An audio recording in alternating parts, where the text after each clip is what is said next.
Christ the Redeemer, मसीह उद्धारक का इतिहास। Christ the Redeemer, जिसे पुर्तगाली में क्रिस्टो रेडेंटोर कहा जाता है, ब्राजील के रियो डी जनेरियो में स्थित एक विश्व प्रसिद्ध स्मारक है। यह मसीह की विशाल मूर्ति कोर्कोवाडो पर्वत की चोटी पर स्थापित है और रियो शहर का प्रतीक बन चुकी है। यह न केवल धार्मिक महत्व रखती है, बल्कि यह विश्व की सबसे प्रसिद्ध मूर्तियों में से एक है, जिसे 2007 में विश्व के 7 नए आश्चर्यों में शामिल किया गया। इस लेख में हम इसकी उत्पत्ति, निर्माण और सांस्कृतिक महत्व के बारे में जानेंगे। उत्पत्ति और विचार। क्राइस्ट द रिडीमर का विचार 1920 के दशक में सामने आया, जब ब्राजील अपनी स्वतंत्रता की शताब्दी मना रहा था।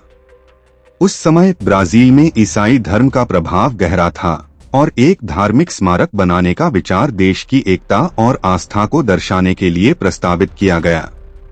1920 में स्मारक सप्ताह नामक एक अभियान के तहत धन एकत्र किया गया, जिसमें स्थानीय लोगों और चर्च ने योगदान दिया। इस परियोजना का उद्देश्य मसीह की एक ऐसी मूर्ति बनाना था जो शांति और प्रेम का प्रतीक हो। डिजाइन और निर्माण। मूर्ति का डिजाइन फ्रांसीसी ब्राजीलियाई इंजीनियर हेटर दा सिल्वा कोस्टा ने तैयार किया था, जबकि फ्रांसीसी मूर्तिकार पॉल लैंडोव्स्की ने इसका मूर्त रूप दिया।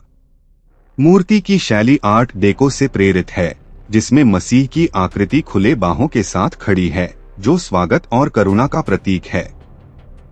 मूर्ति की ऊंचाई लगभग 30 मीटर 98 फीट है और इसका आधार 8 मीटर ऊंचा है।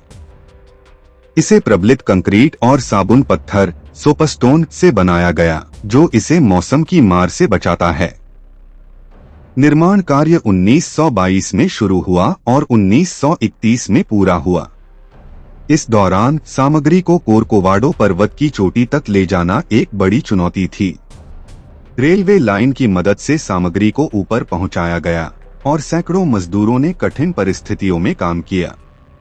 मूर्ति का उद्घाटन 12 अक्टूबर 1931 को हुआ, जिसे भव्य समारोह के साथ मनाया गया। सांस्कृतिक और धार्मिक महत्व। क्राइस्ट द रिडीमर केवल एक मूर्ति नहीं, बल्कि ब्राजील की संस्कृति और आस्था का प्रतीक है। यह मसीह के प्रेम और शांति के संदेश को दर्शाती है। हर साल लाखों पर्यटक इसे देखने आते हैं और यह रियो के कार्निवल जैसे उत्सवों का भी केंद्र बिंदु है।